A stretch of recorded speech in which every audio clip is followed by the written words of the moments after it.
조광 교수님, 오늘이 이제 100년이 되는 날이고 그 딸인 박근혜 전 대통령은 지금 구치소에서 아무도 안 만나고 있는 좀 아이러니한 상황이에요. 그렇죠. 네. 박정희 전 대통령을 보는 시각이 예. 그 어떤 시각으로 보느냐에 따라서 이건 극명하게 갈려질 수밖에 없어요. 우선 한 가지의 긍정적인 모습과 두 가지의 부정적인 모습이 박정희 전 대통령한테는 있다고 봐야 됩니다. 한 가지 긍정적인 모습은 뭐 조국 근대화, 경제 발전.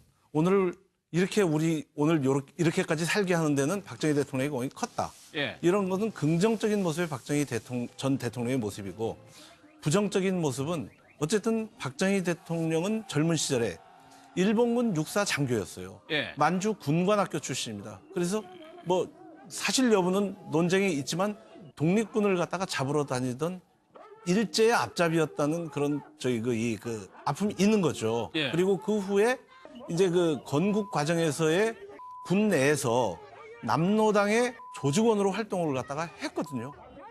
그 후에 이제 이 6.25 전쟁 후에 다시 복귀를 해서 이제 그 군사 쿠데타로 정권을 잡은 후에 예. 조국 근대화는 이루었지만 그 정경유착 그리고 인권 유린으로 예. 인해서 무수히 많은 사람들, 그 한국의 민주주의에 엄청난 그 상처와 주름을 갖다가 안긴 분입니다. 예. 그리고 이 민주주의 독재 권력 속에서 그때 그 상처를 받았거나 폐인이 됐거나 이렇게 지낸 또 많은 그 사람들이 있는 것이죠. 그래서 경제 발전적 측면에서만 본다면은 박정희 전 대통령을 긍정적으로 볼 수 있어요. 그런데 그 이면에 깔려 있는 그 두 가지의 굉장히 부정적인 모습들을 갖다가 더 방점을 두고 보면, 이게 진짜 이 경제 발전을 했다는 그 공 하나만으로 이 모든 것들이 전부 다 용서받고 이 사면될 수 있는 것이냐 하는 예. 그런 문제 제기가 있는 거죠. 그래서 극명한 추종파와 극명한 반대파가 지금 우리 사회에서 충돌하고 있는 것이죠. 그 모습이 오늘도 뭐 나타났습니다. 그렇죠, 그렇죠. 예. 그리고 박근혜 전 대통령의 경우도 사실은 그 국가 지도자로서의 정확한 검증보다는 박정희 전 대통령이라는 향수와 그 그늘에 예. 대해 그것을 그대로 이제 투영이 돼서 이제 우리들이 약간 신기루 같이 박근혜 전 대통령을 갖다가 이렇게 바라봤던 것이죠. 예. 근데 그 결과는 뭐 국정농단이라는 참담한 결과를 갖다가 안겨줬고, 그 대통령, 현역 대통령이 탄핵이 되는 불행한 사태를 갖다 우리는 지금 겪고 있는 것이죠. 예. 오늘 기념식에는 박근영 전 이사장도 참석을 했는데 한 1,000명? 지난해보다 늘었습니다. 아무래도 뭐 100주년이니까 뭐 그런 측면이 있겠죠. 네. 어떤 의미에서는 사실 좀 아까 지난해보다는 늘었을지라도 이걸 좀 생각하셔야 될 것 같아요. 다들 뭐냐면 만약에 박근혜 대통령의 비선 실세 이런 의혹도 없고 제대로 이 국정 수행을 제대로 했고 그래서 지금 이제 올해 100주년을 박근혜 대통령으로서 맞이했다면 과연 구미 시에 1,000명만 모였겠느냐라는 점. 100주년 기념이거든요. 사실은 구미 시에서도 꽤 오래전부터 몇 년 전부터 100주년을 어떻게 하겠다라는 어떤 계획이 많았었는데 사실 작년부터 많이 축소가 됐죠. 이 행사 자체 많이 축소가 됐고 저는 이제 토요일 날 사실 구미 시에 내려가서 그 박정희 대통령의 공과 과 해갖고 토론회가 있었어요. 거기에 이제 참석도 하고 이 전체적인 어떤 구미시의 분위기도 봤는데 상당히 차분해요. 생각보다는 뭐 친박 단체가 다 와서 분위기를 뭐 다 몰아가고 이렇지 않았고 비판적인 부분도 다 수용을 했고 구미시장도 직접 패널도 참가해서 가장 비판적인 어떤 질문도 또 대답을 받고 했던 그런 과정이 있었고 지금 물론 오늘 좀 충돌이 있었습니다. 이 충돌은 예견됐었죠. 왜냐하면 이제 기념 그 관을 짓느냐 마느냐 갖고 이제 충돌을 하는 어떤 상황이었지만 그럼에도 불구하고 구미시가 생각보다는 굉장히 차분하게 100주년을 지금 치르고 있다라는 현장을 저는 목도하고 왔습니다. 알겠습니다. 근데 구미시 자체는 이 한 주를 아예 주간으로 정해서 준비를 하고 있는 것 같아요. 어제 전야제가 있었다고 하는데 그 영상 좀 잠깐 보겠습니다.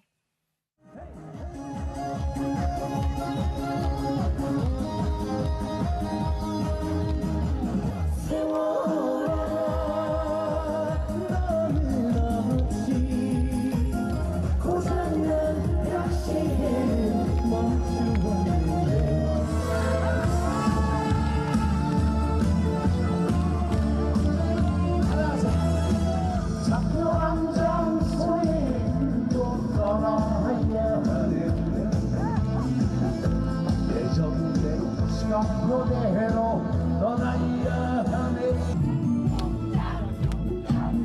자기가 잤어.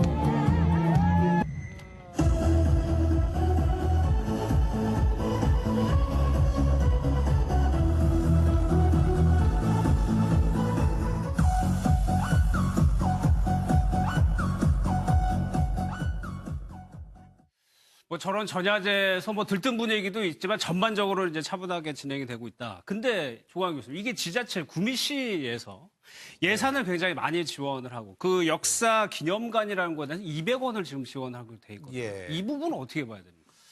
글쎄 그 부분도 이제 논쟁의 대상인 것이죠. 예. 이 보통의 이제 매칭 펀드는 한 50대 50으로 하는 게 맞습니다. 그러니까 이제 박정희 전 대통령을 뭐 사랑하는 사람들 모임은 있기 마련인 것이죠. 민주주의 예. 사회에서. 그런데 이제 그들이 자발적으로 모금한 돈과 그다음에 이제 지자체의 그 어쨌든 고향이니까 고향이니까 지자체에서 일부 그리고 또 국고가 일부 이렇게 가는 것은 이제 비교적 전체 국민이 그 뭐 이해할 수 있는 부분인데 예. 예를 들면 뭐 거기 그쪽에서 모금한 돈은 한 1억 그다음에 이제 구미시가 내는 돈은 한 4억 그리고 국고 195억 이렇게 되면 이거는 뭔가 좀 이렇게 그 이 좀 그렇게 깔끔하다고 하기에는 좀 그렇죠. 이게 그러니까 예. 세금하고 자발적으로 내는 되는 비율이 어느 정도는 맞아야 된다는 말씀이죠. 그렇죠, 그렇습니다. 예. 그러니까 어쨌든 이게 국민의 국고는 지방세도 마찬가지지만 예. 국민의 세금과 주민의 세금이잖아요. 구미시는 박정희 전 대통령의 고향이니까 고향에서 뭐 이 탕자도 뭐 고향에서는 그래도 조금은 저 보호받는다고 하니까 예. 고향에서 뭐 적절한 그 이 기념행사와 이런 걸 하는 건 참 좋은 일인데 이것이 이제 전액 거의 그 대부분의 95% 이상이 국고에서 들어가가지고 이제 이루어진다. 이거는 뭐 많은 국민들이 납득하기는 좀 어렵죠. 사실 이거 반대쪽의 시민단체가 그 손불에서 역사기념관을 만들어서는 안 된다는 그 집회였었거든요. 일단은 규모 그 들어가는 예산 규모가 너무 크고요. 예. 지나치게 가한 측면이 있고 그 진선미 의원이 주장하는 바에 따르면 박근혜 정부에서 편성한 예산이 뭐 3,400억 원에 이른다. 뭐 2009년부터 2017년까지 뭐 4천억 원대다. 뭐 이렇게 예산 집행 계획이 나와 있는데 예. 뭐 그렇게 실제 집행되지는 않겠지만은 1,000억대, 2,000억대가 아니라도 수백억 대는 좀 지나친 과한 면이 있고요. 그러니까 대통령마다 이렇게 평등 원칙을 대입해서 한번 보면은 예. 그러니까 다른 대통령님들은 대통령 기록물관이 있지 않습니까? 거기로 이관할 수 있는데 박정희 대통령은 별도의 어떤 신축 건물과 역사관을 통해서 이렇게 많은 예산을 투입해서 이런 국가의 세금을 쓴다고 하니 그러니까 박정희 대통령을 지지하는 쪽에서는 그런 부담스러운 예산을 감당하고서라도 역사적 가치가 있다고 보겠지만 그렇지 예. 않은 사람들은 다른 대통령이랑 똑같은 수준으로 예산을 집행하면 되지 왜 얼등하게 더 많은 수준의 예산을 그것도 단독으로 신축해서 이런 건물을 지어야 되느냐. 예. 예산 집행의 효율성은 당연히 문제될 수밖에 없습니다. 역사기념관에 들어가는 이제 물품들을 저희가 앞서 보여드렸는데 이런 것들을 전시하겠다는 건가요? 그 기념관은? 네, 그렇습니다. 그러니까 진짜 구미시가 13년 동안 사실 구미시 안에 예. 공개를 하지 않고 보관했던 그런 유품들을 이 역사 자료관에 이제 전시가 될 예정이라고 하는데 저는 사실 기본적으로는 이건 반대예요. 그러니까 반대한다는 게 뭐냐면 역사 자료관 뭐 그런 것이 이제 이 만들어지는 건 뭐 그 반대하지 않는데 예. 왜 투명하지 못하다는 것이죠. 왜 뭐가 투명해야 되냐면 각 대통령들은 그러니까 선물을 받든 뭘 하든 그것이 기록이 돼야 되고 그 국가의 어떤 그런 그 자산이 네. 되거나 국가의 기록이 돼야 되는 것인데 왜 박정희 대통령은 지금 왜 우리가 최순실 게이트 이후에 최순실이 마치 그 박정희 대통령의 유경수 여사가 둘렀던 독일에 가서 둘렀던 모피를 또 최순실이 뭐 시장에 내놔서 팔렸다든지 이런 불투명한 그런 그 관리 속에서 나온 그 산물이거든요, 이것이. 그러니까 일단은 이 기록들이 국가기록관에 들어가야 될 기록들이냐부터 다시 따져봐야 돼요. 왜 구미시가 지방자치단체가 14년 동안 그걸 고스란히 공개도 않고 갖고 있느냐. 그러게요. 그것부터 사실은 따져봐야 되거든요. 저는 박정희 대통령을 기념한다면 지금 김대중 평화기념관처럼 예. 사실은 거기에 의미 있는 컨텐츠 그러니까 뭐 이런 어떤 유품들이 아니라 진짜 공과 가까지 함께 하면서 다시 거기 가서 박정희 대통령은 제자리에 그러니까 박정희 대통령 이런 사람이구나라고 느낄 수 있는 그런 컨텐츠를 만든다면 좋겠는데 왜 그런 국가 기록에 들어가야 될지도 모르는 예. 국가기록관에 들어가야 될지도 모르는 유품들을 위해서 이걸 만든다. 예. 그 점에 대해서는 다시 생각해 봐야 되지 않나 싶습니다. 주 교수님은 어떻게 보세요? 그 미국의 건국의 아버지라고 하는 조지 워싱턴 대통령조차도 기념관이 없습니다. 그 조지 워싱턴 대통령은 그 고향인 마운트 버논에 본인 생가에 그 관람객들이 이렇게 관람할 수 있는 정도의 그 수준의 예. 그 정도의 그 이제 시설물만 있을 뿐이죠. 그리고 그것이 국고를 들여가지고 하거나 그런 건 없어요. 그러니까 우리가 봤을 때도 굉장히 이게 품격이 떨어지는 일이고 납득하기가 좀 어려운 일이죠. 예. 이제 대표적인 예가 이 클린턴 대통령이 이제 아칸소주의 그 이 주도인 리틀락에 이 클린턴 기념도서관이 있어요. 예. 그 클린턴 기념도서관은 그 아칸소주의 그 이 폐 역사, 그러니까 이제 역을 폐쇄하면서 그 역사를 이 역사를 갖다 이제 유적지적인 기념물이기 때문에 그거를 잘 그 리모델링 해가지고 클린턴 대통령 기념관으로 쓰는데 그 클린턴 대통령의 그 업적 그리고 그 대통령 재직 시절에 그 본인이 연설했던 그 원고를 본인이 그 일일이 그 수정한 것. 그러니까 이제 이를테면 어디서 끊어서 읽고 요거는 단어를 요렇게 바꾸고 예, 이런 예. 그 이제 역사적인 이제 그분의 이 통치 이 과정에서의 그 세세한 역사적인 그 이 기록물들을 갖다 남겨둠으로 해서 예. 후손들이 이제 그거를 갖다가 평가하고 판단하는 것이죠. 알겠습니다. 여기까지만 듣도록 하겠습니다. 네. 예. 여기서 마무리하도록 하겠습니다. 전부 다 용서받고 이 사면될 수 있는 것이냐 하는 예. 그런 문제 제기가 있는 거죠. 그래서 극명한 그 추종파와 극명한 반대파가 지금 우리 사회에서 충돌하고 있는 것이죠. 그 모습이 오늘도 뭐 나타. 그렇죠, 그렇죠. 예. 그리고 박근혜 전 대통령의 경우도 사실은 그 국가 지도자로서의 정확한 검증보다는 박정희 전 대통령이라는 향수와 그 그늘에 예. 대해 그것을 그대로 이제 그 투영이 돼서 이제 우리들이 약간 신기루 같이 박근혜 전 대통령을 갖다가 이렇게 바라봤던 것이죠. 예. 근데 그 결과는 뭐 국정농단이라는 참담한 결과를 갖다가 안겨줬고 그 대통령 알겠습니다.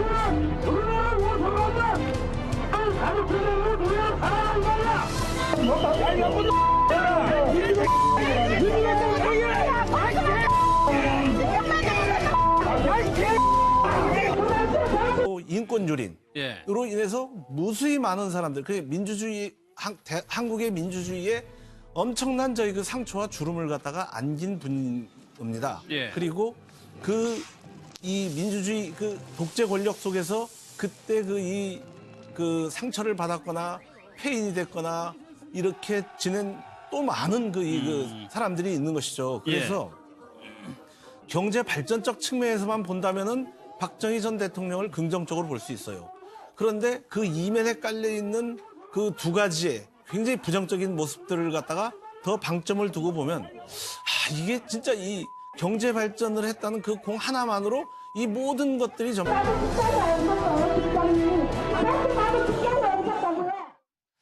조광 교수님, 오늘이 이제 100년이 되는 날이고 그 딸인 박근혜 전 대통령은 지금 구치소에서 아무도 안 만나고 있는 좀 아이러니한 상황이에요.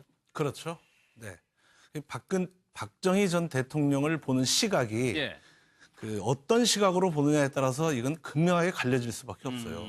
우선 한 가지의 긍정적인 모습과 두 가지의 부정적인 모습이 박정희 전 대통령한테는 있다고 봐야 됩니다.